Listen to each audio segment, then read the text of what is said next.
Welcome guys to RGT Electrical Works and Tutorial. So ngayong araw guys, ituturo ko sa inyo ang gagawin natin ngayon ay gawin nating remote control ang ordinaryong electric pan natin.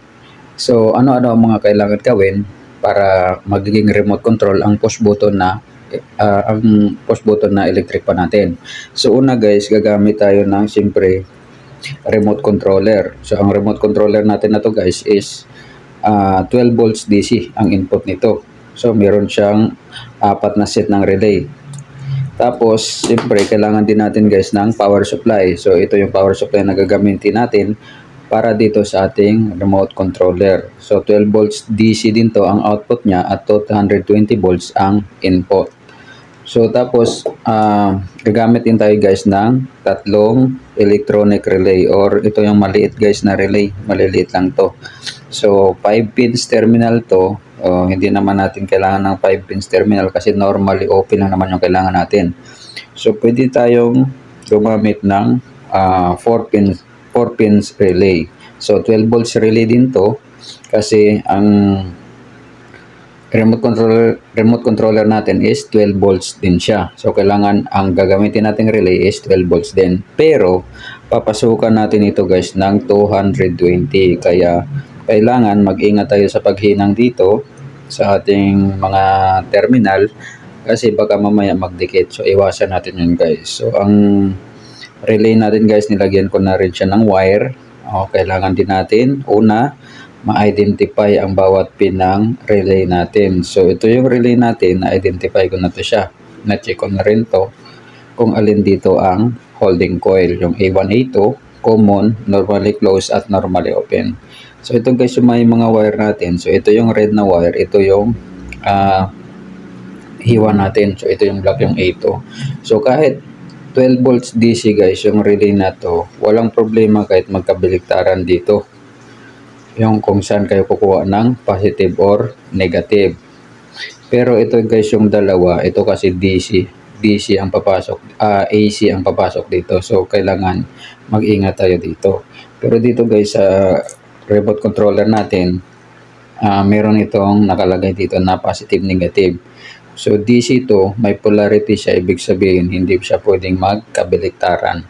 So guys, bago natin umpisahan ang ating pag-wiring sa ating video, kung bago ka pa lang sa aking YouTube channel guys, huwag kalimutan mag-like, subscribe, and i-click ang notification bell para lagi ka guys updated kapag may bago tayong video na i-upload. So kung interesado ka guys sa mga ganitong video, huwag mong kalimutan guys. So ngayon kukunin na natin yung electric pan. So itabi muna natin. So ito guys yung electric pan na gagawin natin. So ito guys yung wiring connection niya, wiring diagram. So ito yung remote controller natin. Ito yung magiging electric pan, ito yung electric pan, at ito yung tatlong relay natin para sa low, medium, and high na speeds. Tapos ito yung transformer natin, ito yung power supply na pupunta dito sa speed controller natin. So una guys, dito tayo sa speed controller natin. Dito sa diagram natin, simula dito yung power supply, lalagyan natin yung speed controller natin ng power supply. So ito guys yung power supply na, yung speed controller, at ito yung power supply natin. So ilagay muna natin guys, no, dito. Yan, para may diagram tayo, makikita natin yung diagram. So ibaba natin. So ito guys yung positive and negative ng power supply natin. So ito yung positive niya, kailangan hindi siya guys magkabaliktaran kasi may polarity ito.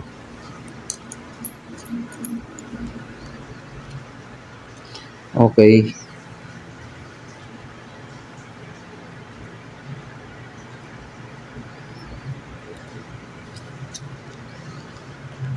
So ayan guys, nalagay na natin ng power supply yung remote controller natin. So ayan na.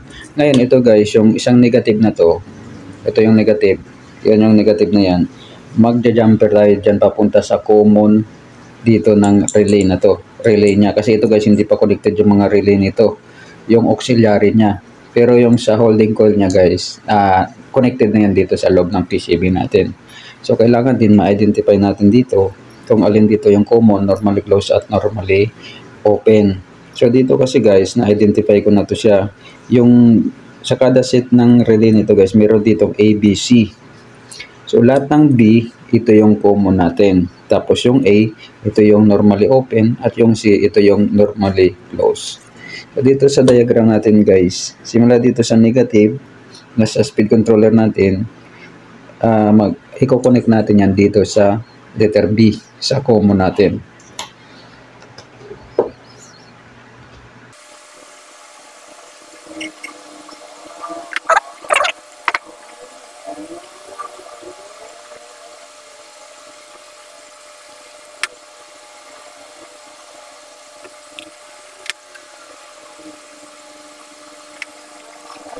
So yun guys, nalagay na natin yung negative. So ito guys yung negative yan, papunta yan dito. So nalagay na natin. So ngayon guys, ang isusunod natin yung positive. Ito yung positive. Yung positive na to guys, diretso yan sa relay natin. So ito yung tatlong relay natin. So ito guys yung tatlong relay natin. So diretso yan. Ito guys yung mga red. Ito yung red, ito yung positive. Positive natin sa relay natin. So lahat ng positive guys, i-connect natin yan. So ito i-connect natin.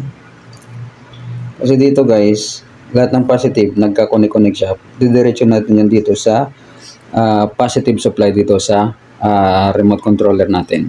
So ang positive supply ng remote controller natin guys ito. So itatap natin to.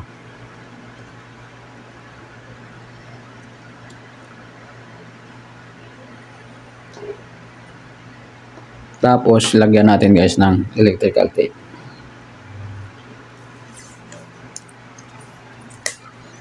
Okay.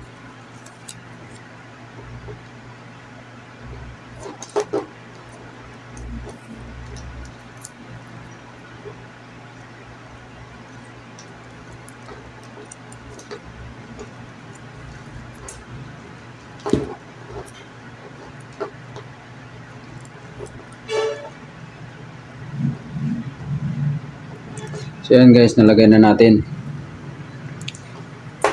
Ngayon, ito yung relay, nalagay na natin yung positive and negative ng yung positive ng relay natin ito para sa speed natin.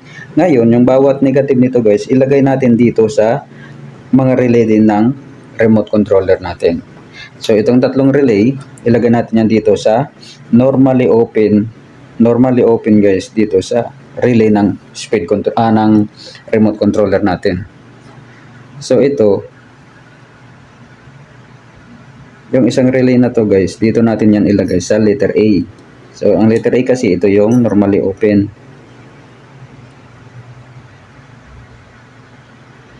So ilagay natin. Yan.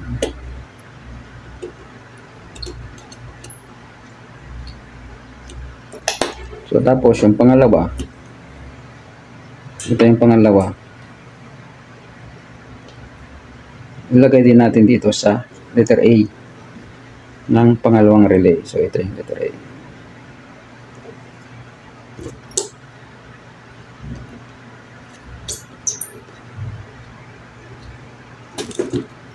Okay. So ingatan natin to guys, baka magkaroon ng short circuit. So ito guys yung pangatlo. So ito yung pangatlo.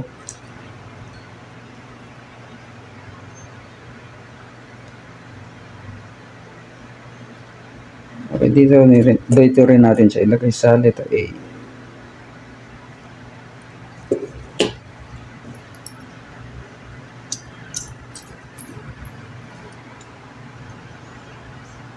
Okay. So yun guys, nalagay na natin yung sa holding coil ng mga relay natin. So ito yung sa speed. Ngayon, dito tayo guys pupunta sa electric pa natin. So ito yung electric pa natin. Ayan. So ito guys, yung tatlong relay natin, ito yung low, medium, and high natin, or ito yung 1, 2, 3. So ito guys, yung bawat wire na ito yung hindi natin nakabit. Ito yung ilagay natin sa 1, 2, 3 natin. So ito yung unang relay. Ito guys, yung unang relay dito. So ito yung unang relay natin para dito sa relay number 1 ng remote controller natin. Ilagay natin to dito sa number 1.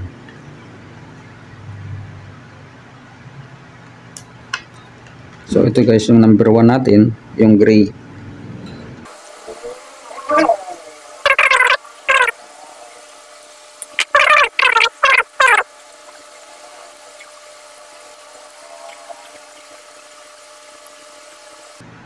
Tapos nalagay na natin yung una. Pangalawa guys, ito yung pangalawa natin. Ilagay natin to sa number 2. So yung number 2 dito is ito yung pink.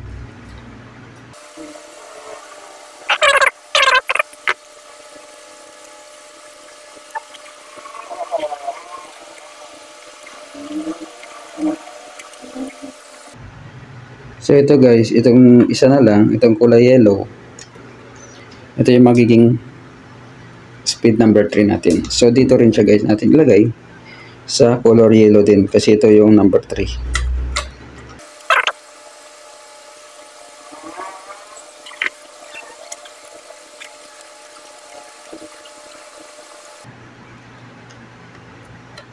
So ayun guys, nalagay na natin. Ngayon, meron na lang tayong hindi nakabit. Ito na isa. Ito yung sa common. Common ng relay natin. So ito yung common. So pasensya na guys na medyo magulo yung wiring natin. So ito yung common niya. Ngayon yung common na to guys, pagsama-samahin natin to. Yan. Pagsasama-samahin natin yung common.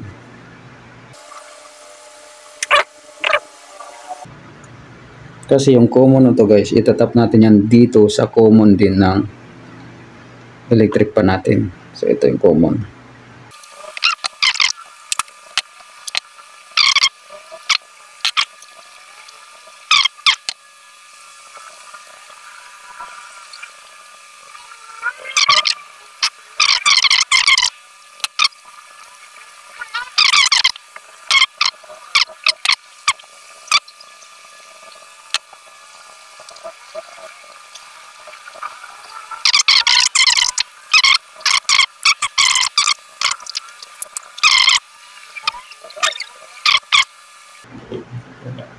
Yun.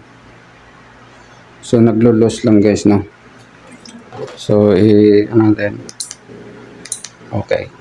So naglo-loss lang guys dito sa charger natin. Ngayon isaksak natin.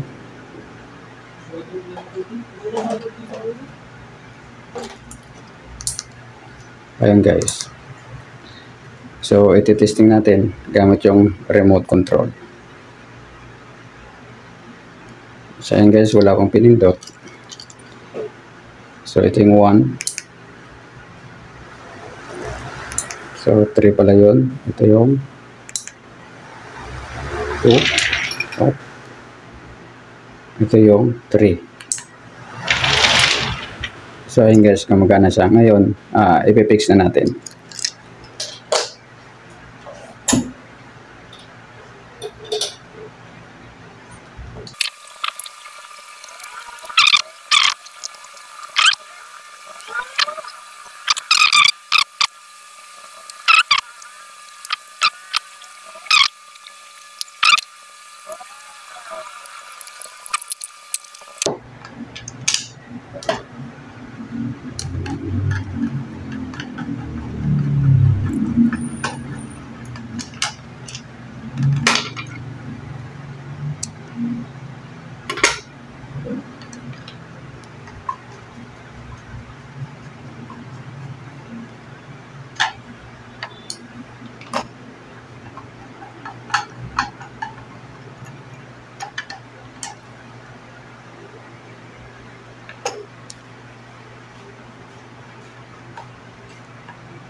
So, tapos ito.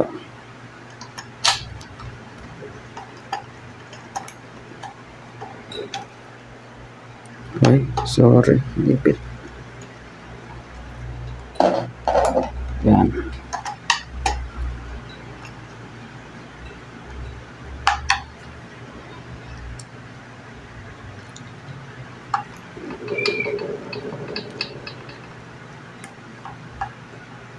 So ayan guys, ngayon ilagay natin to dito.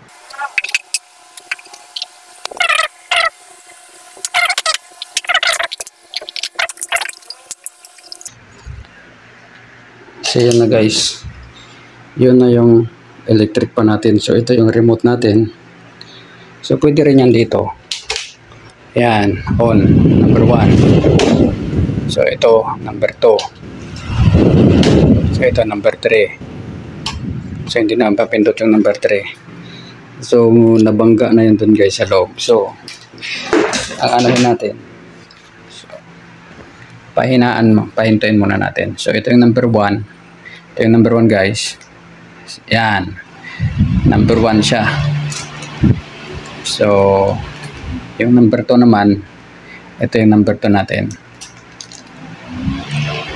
So pwede pala guys gawing remote control yung ano natin, yung electric fan. So yan, tapos ito number 3. Yan, ito guys yung number 3. So ngayon ang electric fan mo guys, hindi ka na pipindot-pindot doon. Ngayon gagamit ka na lang ng remote control. So diba guys, astig. So guys, sana may natutunan kayo or nakakuha kayo ng idea kung paano gawing remote control ang ating simpleng electric fan. So sana guys, panoorin nyo yung video at huwag kalimutan mag-like, subscribe, and click the notification bell para updated kayo guys sa mga bago nating video. So guys, ayan na yung electric fan natin. So hindi mo na kailangang lumapit doon para pindutin. So ito na lang yung gagamitin natin, yung remote controller. So ayan, off. Okay. And guys, ulit maraming salamat. Stay safe always and God bless.